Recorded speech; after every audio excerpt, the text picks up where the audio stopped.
Aisha, Hey, I go. and welcome everybody. Yeah, thank Thanks you. for Yeah.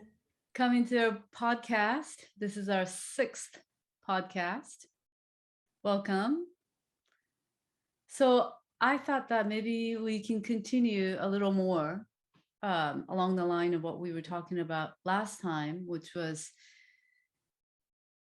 becoming aware of different voices, different parts, Yeah. of ourselves, different voices that we hear in Mhm. our head. Mhm. And I think we talked, I can't even remember exactly what we talked about, but we felt like there was more Yeah. to Yeah. explore. Yeah. So I felt like that too.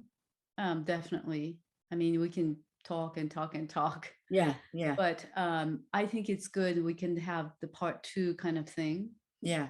And Yeah. Yeah. I mean, we touched on a lot of things, whether it's a voice dialogue and the work of Byron Katie, and we were just kind of moving around in terms of what all of these modalities kind of teach us yeah. about places. But one place we kind of landed was thinking about the inner critic. And, in prepping for today's podcast, we were also talking about blame. Mm-hmm. And I was thinking about that. It's like, wow, blame really reveals itself in an interesting way. When we blame, and I always like to quote Michael Brown of the Presence Process. He likes to play with words, and he says, blame is be lame. And so it's like and he goes on to say that it's like becoming lame, like you actually cut off a part of yourself and you're kind of powerless. So when you Mm-hmm. blame, you put it out there that it's somebody else and something else that's causing this, and you lose your own power. And I was thinking that criticizing yourself is an interesting piece of blaming. It's blaming yourself.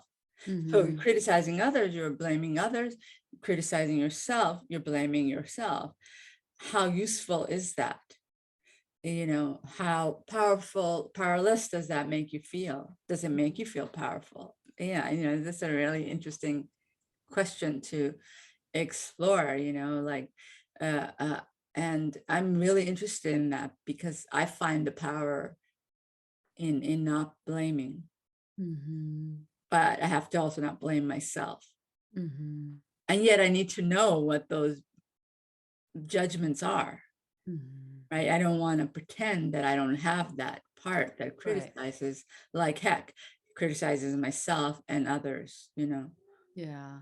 Well, that's where just pausing and then listening to our own voice comes into it, right? Like, Yeah, I mean, if we had this understanding, well, blaming is not good, reacting is not good, um, then we tend to go, oh, I shouldn't blame myself. But the first thing is really to go, oh, I'm blaming myself, or oh, I'm blaming this person. yeah, And just have that, the curiosity or interest. It's right, like that's okay, right. and then really notice that. Then we can go, wow, interesting. Why am I doing that? You know, Mhm, mhm. Yeah, um, yeah, is it helping me? right. Blah blah blah. But Right, right, right. And we were talking about it is really, it's like all of these voices, all of these parts are in me. mhm, All of these, I'm all good and I'm all bad, just to use these polarizing terms, but to own that, whatever. And then everything becomes a little bit magical because whenever you see someone, you are looking at yourself, you're looking at a mirror and see yourself in a situation. If you want to look, you'll find some truth there. yeah, You know what I mean? It'll be a very powerful awakening. Each human being, each animal, each interaction will then reveal you to yourself. It'll just become this very powerful exercise if you want to live that way, Mm. like, oh, but you can't suppress it. That's the challenge, Right. You can't say, oh, right, that's blaming other people, or I know I better not think that. It's not, it's more like, oh, I'm blaming other people. How interesting. What am I saying to myself?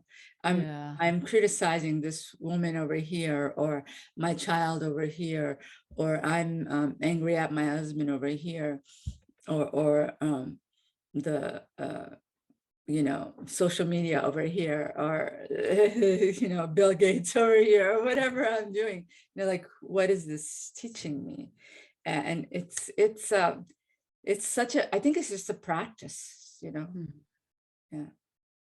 Yeah.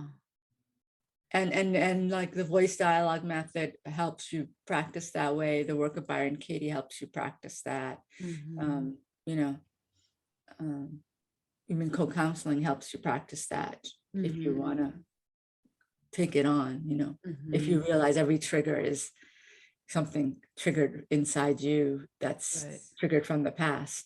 Mhm. Yeah. And in a sense, have I ever talked to you in the podcast about John DeMartini? No, I don't feel like I've So even heard your he's like name. he calls himself a human behavior specialist, Okay. and I've followed him quite a bit in the past, and I've worked with not with him, but he's like a big person, so like he has all these practitioners, right? And I went to his seminar, like a 3-day, 2-day, 3-day seminar in San Francisco one time. And but I'm bringing this up because he says, I mean, this is just one little thing of what he says out of a Right. bunch of stuff he says, but um he went through a dictionary one day Uh-huh, uh-huh. and then wrote out, pulled out all the adjectives of like human characteristics, traits, personalities: kind, generous, stingy, Mhm, mean, whatever. And then he found like 2,000 or something like that. I can't mhm, remember if that mhm, was the mhm. number, but ton of them. And this was around the time I think he was trying to do this, what's called positive thinking, Uh-huh, uh-huh, uh-huh, uh-huh. um, and he became depressed. Like after doing this positive thinking practice for half a year or 1 year, Uh-huh, uh-huh. he became very depressed. Mm, mm, mm. And to make a long story short, he says he was depressed because he was negating so-called the negative side of him, right? Because he was doing the positive affirmation and he was not looking at the negative side. And so that meant that he was denying half of his Yeah, yeah, yeah, person. yeah. So by pulling out all these adjectives, and then he went through each one, and then, am I, you know, generous person? Yes. Am I, um, um, you know, confident person? Yes. Just went through, one by one. Right. And then also all the so-called negative traits like, um, you know, he's stingy, or Yeah, he's mean. right, right. And then Insecure, yeah. yeah, he would go, yes, I have been mean, or sometimes I can be mean. So it's not like you're always this or that way, but you have been this way, or you can be this way, right? And then to his surprise, he realized that he was all of them. And when he realized it, he felt so much lighter, and that is being whole, that is being like accepting all of myself, Yeah, kind of yeah, thing. yeah. And so the reason why I brought it up was because maybe we judge other people, we criticize other people, or judge or criticize ourselves, blame other people, or blame us.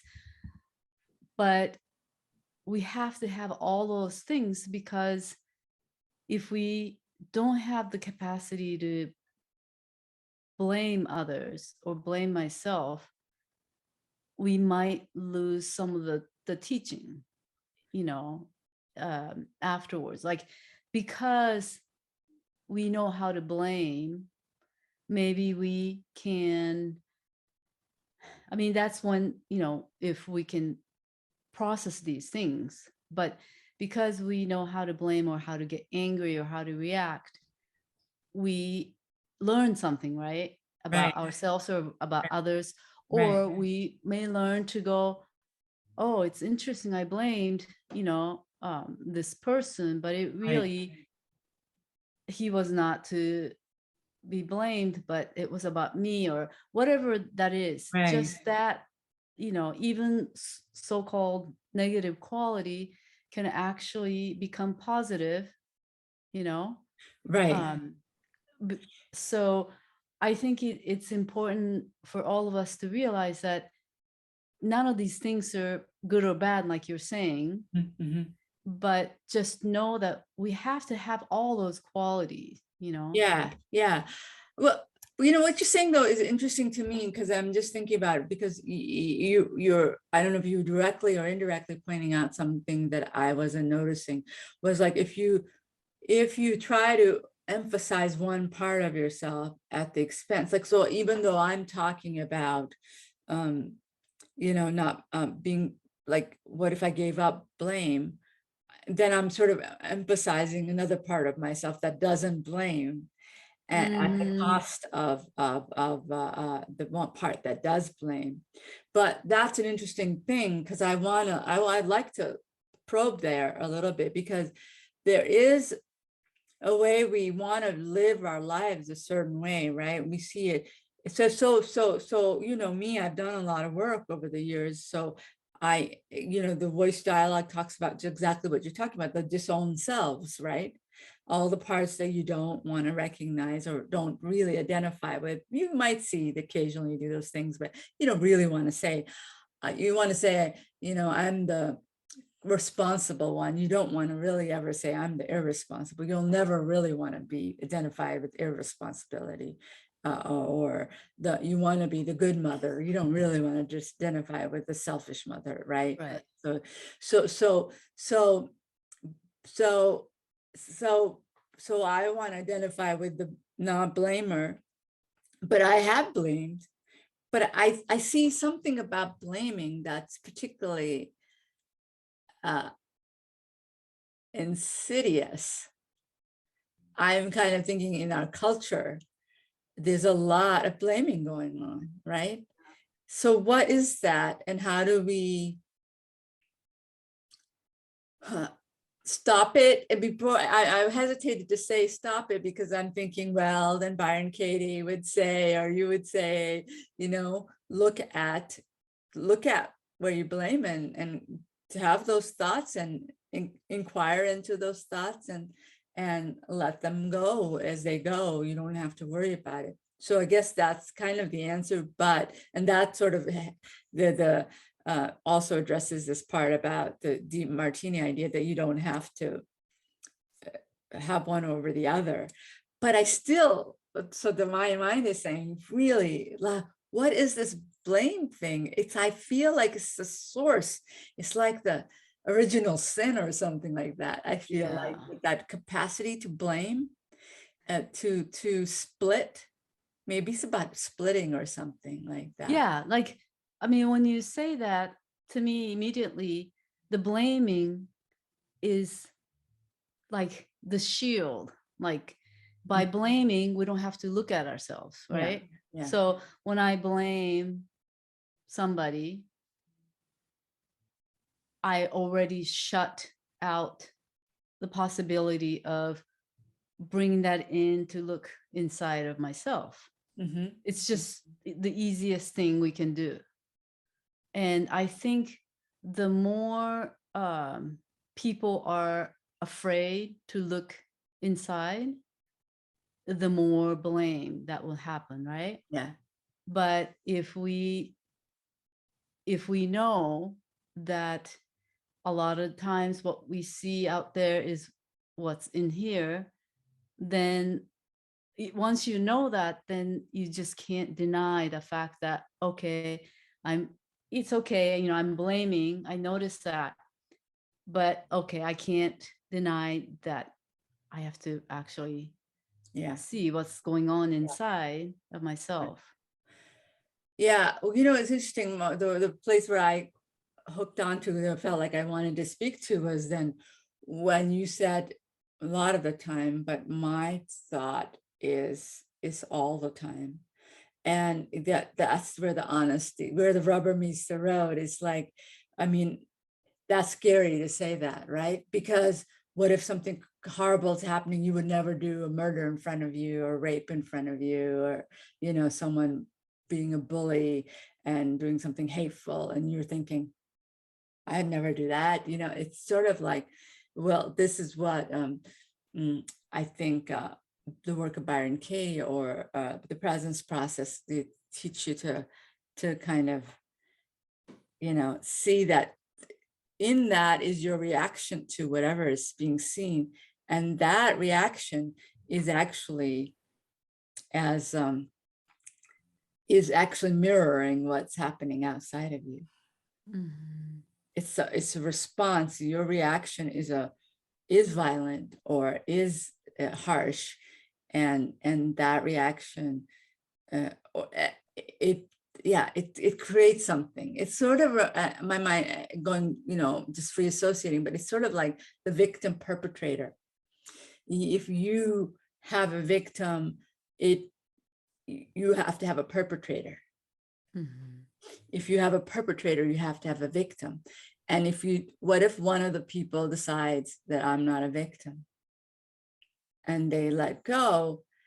And then that's a tricky one, because I know a lot of people would have a problem with that. You just served, I'm not a victim, I'm here, I have a choice, I can, and in most situations, it's not life and death, but even in those life and death situations, you don't, like Byron Katie has this one very powerful story where a man held a gun to her. And she said she had no thought, but this thought about, this is really bad for him. And she couldn't really give him a reason not to shoot her. Her presence was just so large. Her mind was so clear. He stopped. Wow, I think I remember that story. Right. But those are the examples, and they sound saint-like, right? But she's saying every one of us could get there, but most people don't want to go there, because that looks scary, right? To let that yourself be not a victim in any situation, really. Yeah, It's scary, right? To right. think that, oh, wait, that could happen to me. And, she's not advocating that you stand there like her. Yeah. She's saying run if you can, you know what I mean? It's not that she's advocating in that, but it's like, how do you want to, if this is your way you're going to go, do you want to go in peace, or do you want to go in violent fear? Wow. Wow, what a story. I know, I always say, this stories like that from, very awake uh, kind of teachers, Right. You know, I don't want to go on tangent, but um I had somebody who I was talking to the other day, and she was having some heart palpitation, Mm, mm, mm, mm, mm, mm, for a few weeks. mhm, mhm, mhm. And immediately, I react because I used to have that problem, Uh-huh, uh-huh. right? So, and she says, I do yoga, I do tapping, different things, but it won't go away. Like it happens at night when she goes to sleep, or in the morning when she's just waking up. Right. And I'm like, wow. Yeah, I really, relate to you. I know how that feels, that's kind of worrisome. And time like that, I mean, when I used to have that issue, it was the same thing when that something like that happened. I'm equating that in a very, very different way, but it's still, to me, there's a parallel to the story of Byron Katie that you Yeah. just told. So when that happens, it's almost like, the gun is pointed Yeah. at me because I feel like, okay, I could die from this or something, right? And it's that surrender, right? It's like you hear the voice of part of yourself going, oh my gosh, I could die. This is happening to me, Right. or the Right. gun is being pointed Right. at Right. me.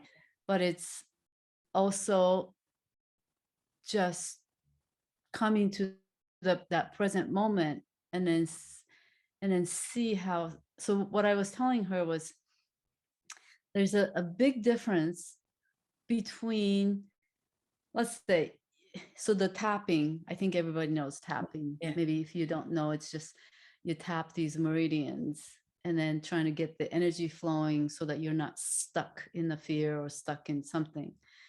And you can be tapping, thinking, okay, I don't like this, I want this to go away, versus, okay, it's here, I see you, Mhm. I see you, palpitation, or I see your heart, I'll be with you here, right now. I'm going to come to this moment, present moment, and I will be here with you.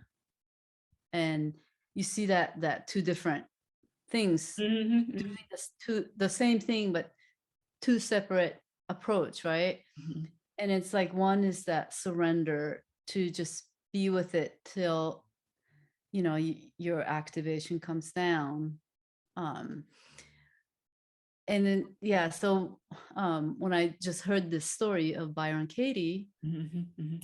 it's like, if you can, I mean, there's a difference between arrhythmia and then gum being pointed at your head, Right. Right. but it's just that openness, right? And then just being present, and witnessing the whole thing as is. Yeah. That's like, I that's such a powerful thing. Yeah, yeah. I mean, it goes back to that awareness, right? And remember, I got excited about that a couple of months ago, or something. Awareness is enough. I mean, I think that uh, is awareness is all that's needed, or something, like was the quote that Yeah. I was kind of going off about. But that is these cases, like, so even with blame or disowning, or if you take in, oh, I'm blaming. Okay. And what is that blame saying?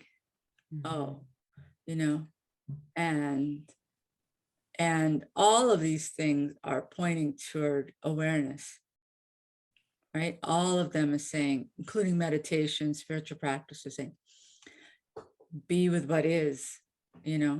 What does that mean, to be with what is? It means to be physically, mentally present. Begin Mhm. to allow.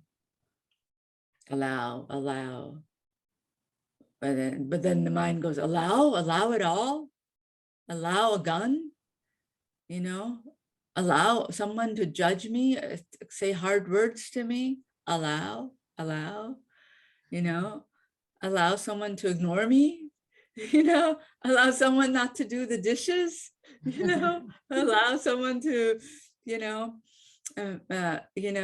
not see me, and say something nice to me when I want to say something, whatever the things are that drive us so crazy and send us underground. Allow all this physical pain, allow,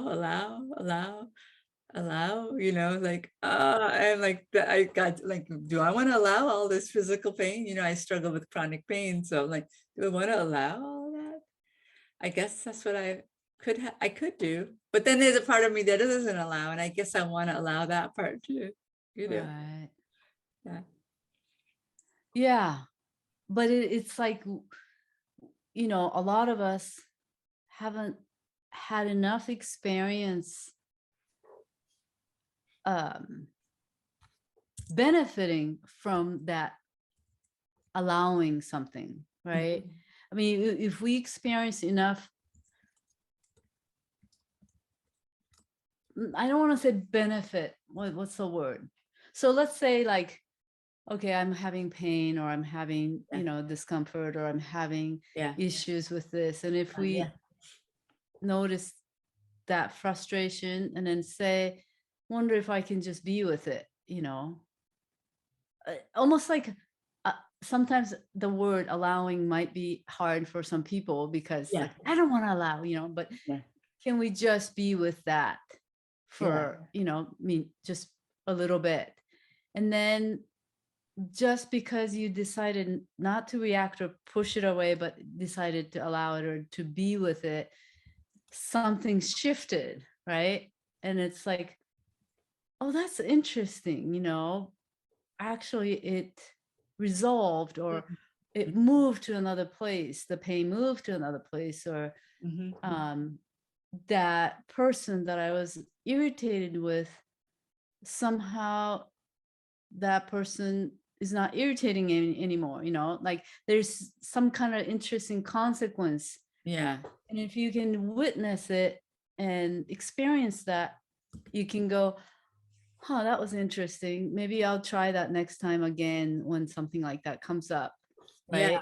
Yeah. Yeah. Um, Yeah. Well, it's interesting because, we going to, deep listening, there's that you're listening and you're allowing, and that you're allowing in the body, because it's not just like something in here, right? It's an mhm, experience, especially the experiences that we were talking about pain, or even palpitations, or I suppose if it's just the generic thought without any body sensation, but how do you bring that into the, awareness inside the body? And there's a lot of power and beauty in there, because maybe the key is like this listening to your body, and listening it to every day, listening, or every whatever, however you want to define time, and practicing it, listening to the body, listening to the body, listening, letting it go through you, whatever. I mean, and I think the presence process again is about that, right? You get triggered from the outside, you let that go, you sit in the breath, you see where it resonates physically, and you allow that, and you allow it to shift and change as you go. And what we're saying is that that's a practice.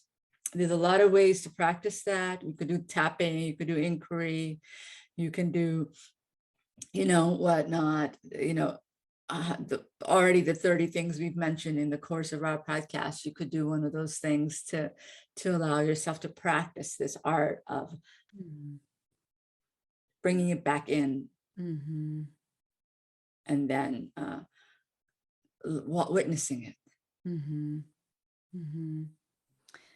Yeah, it's really hard, like I haven't had my arrhythmia thing. It just like suddenly resolved one day after 15 years, right? Right, Like right. I love kind of that. a Yeah. miracle story, and I don't know what happened, but um so like I still get this little jolt, like a second of jolt or something. Used to be, it would continue for hours and hours.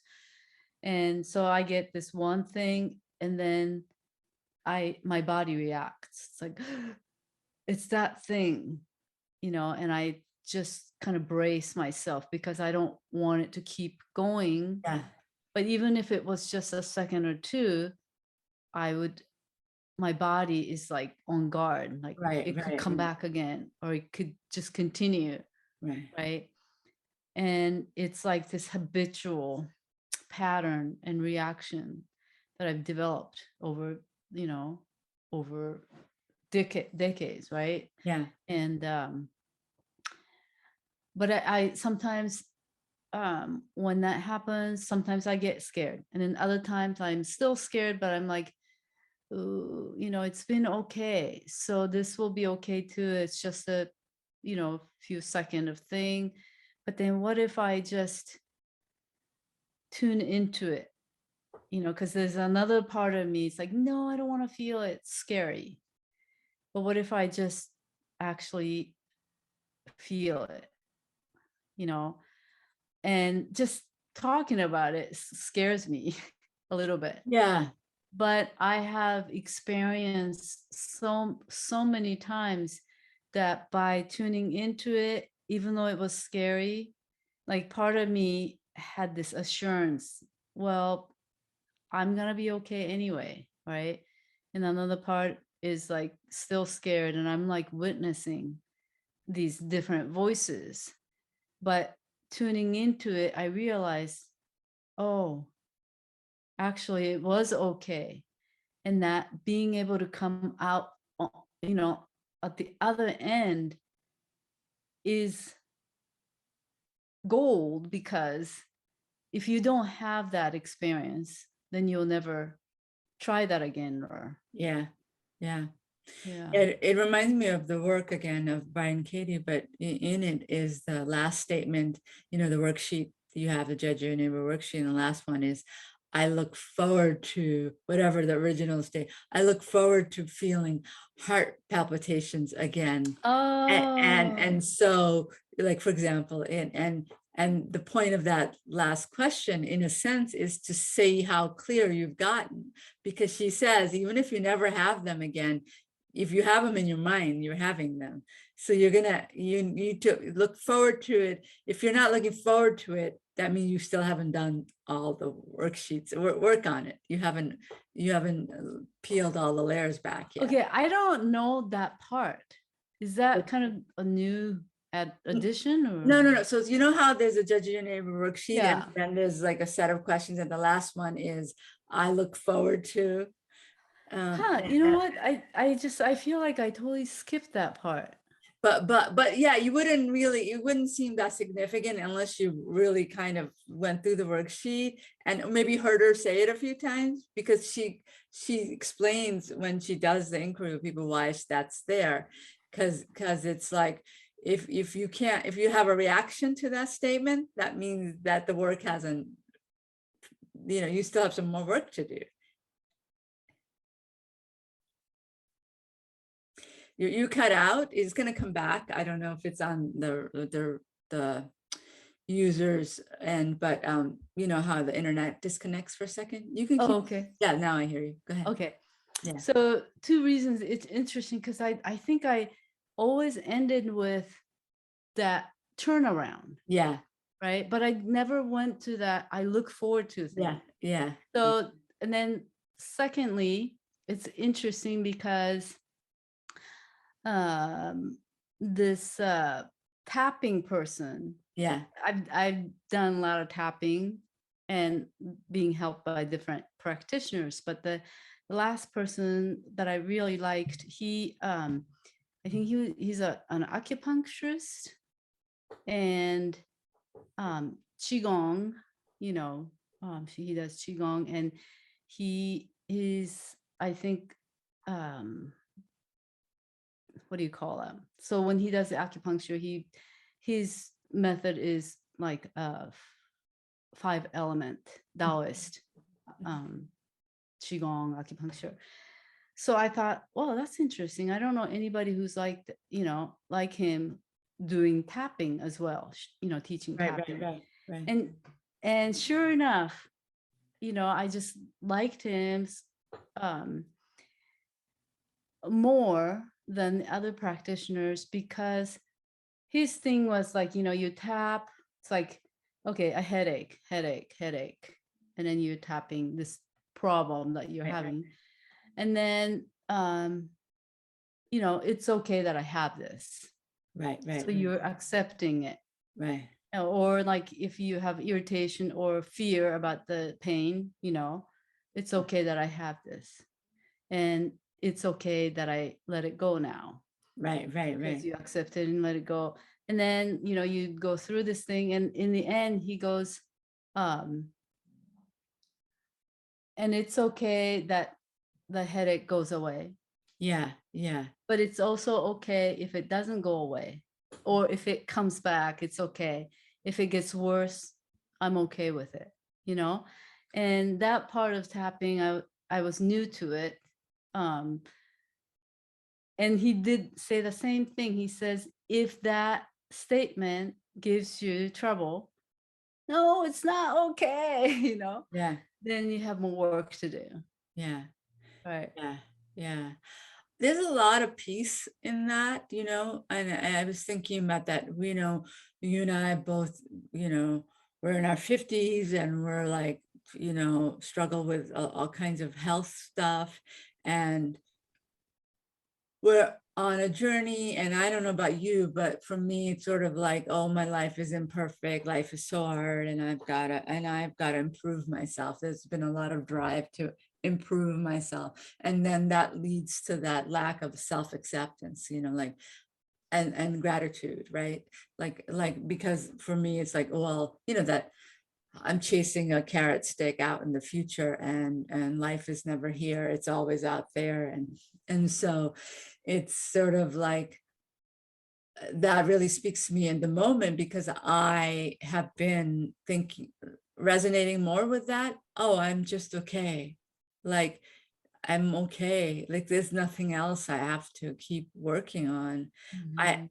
I will, right? I will do sessions, and I will go to practitioners, and I do want to feel better, but there's a reason to be grateful. There's reason to be enjoy, and just be happy, and just be free, and I'm not saying, and it's okay, and it's just like you said, and it's okay not to feel any of those. I don't have to feel free and okay, but what if I, this is, it's right now, I will change, and things will change, but it's not about fixing anything. Mhm. So it just kind of lands me there. Like, I think, you know, eh, the self-improvement, the new age pusher, it's like this kind of like, improve yourself, be better, it's like been driving me so hard for the last 30 years, and I can't relax with that. It's okay not to be perfect, or it's okay to blame. It's okay Mhm. to at this moment, it's okay to have Right. pain. It's okay to be scared of pain. It's Mhm. okay to judge other people. It's okay, you know. Yeah, it's almost like every time we tell ourselves it's not okay, you know, we contract. Um, who was it? So I'm doing this Mhm.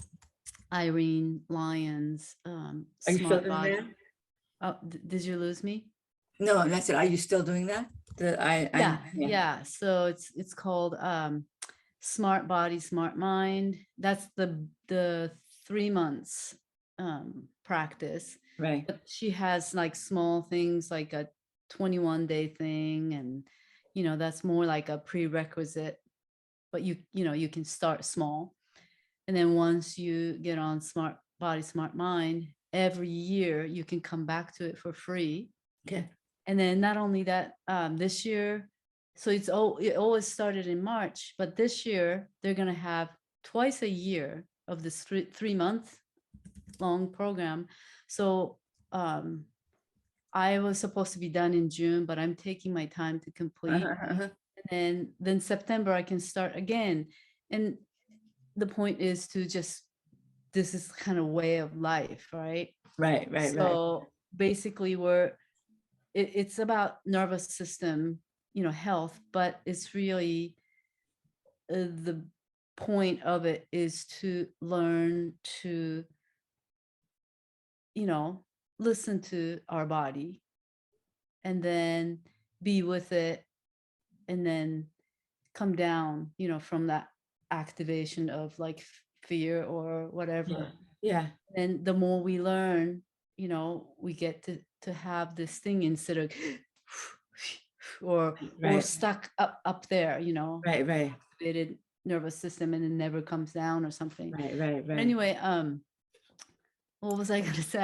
I'm doing this thing, and so I think that's where I heard, like, every time you have fearful thought, which it can include blaming, myself, or Mhm. even blaming others, everything contract, your Right, right, your blood vessel, right, right, blood, right. the vein contracts, everything contracts. And so by just saying, okay, I screwed up, it's okay, I'm mad, it's okay, is like a way to go,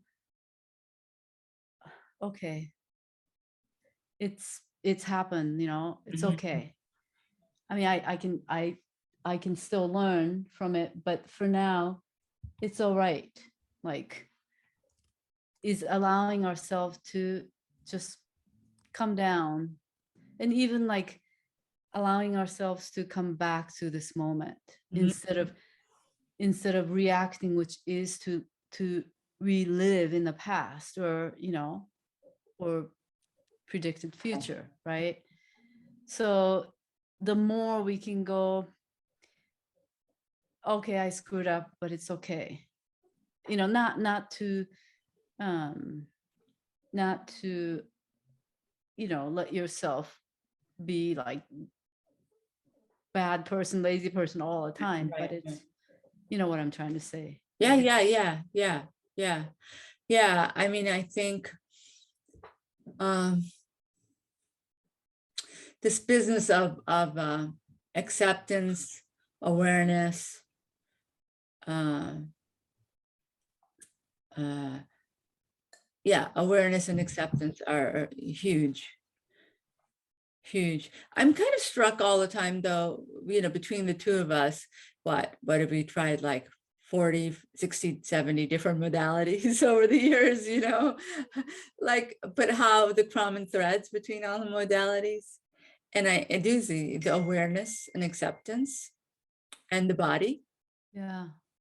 and going internal Right. inside. Those are all very distinct components of all of Yeah.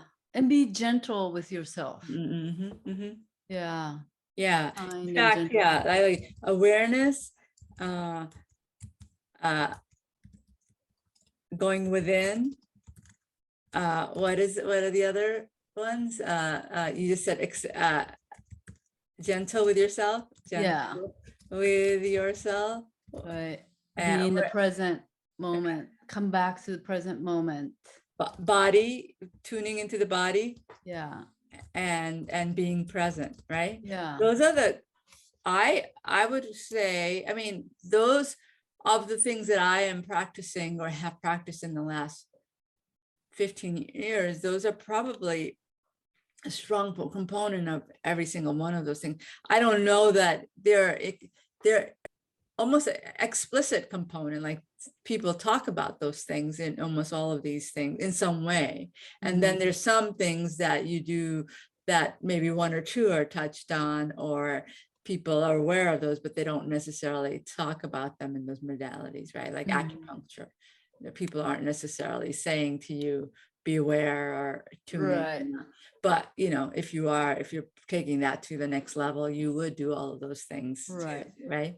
Yeah. But I wonder if there's any other, I'm just kind of intrigued. I'm always looking for, like, why is there so many different paths and modalities?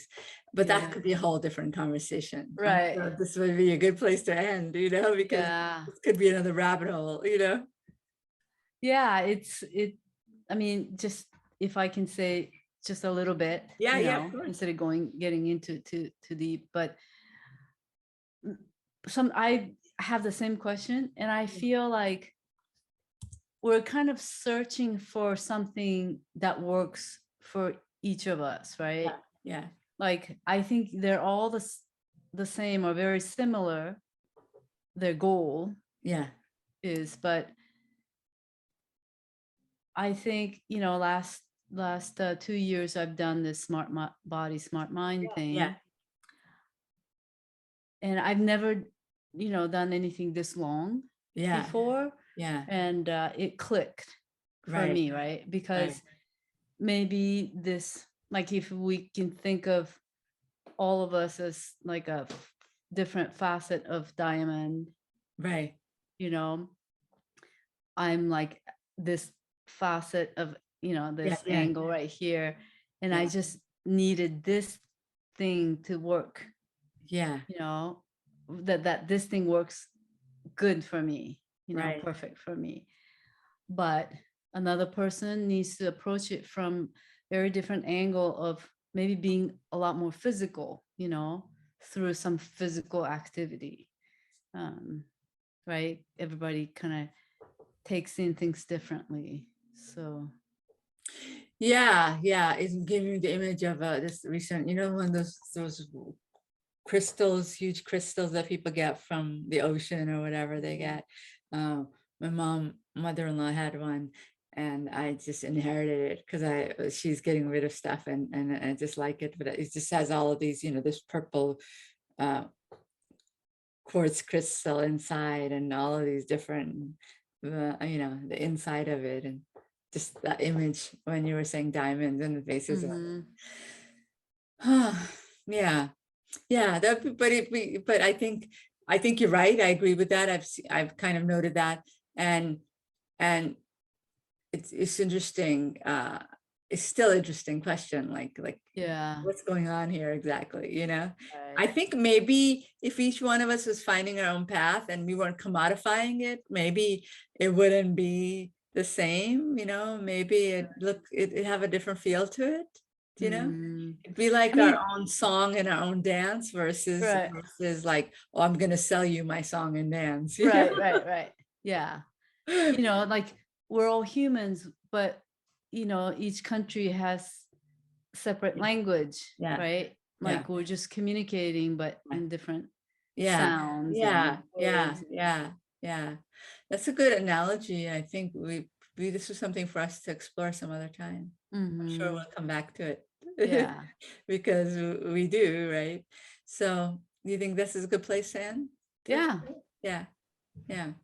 Okay, thank you. Well, thank you. And then we'll see you again Yes, in we a few will. weeks.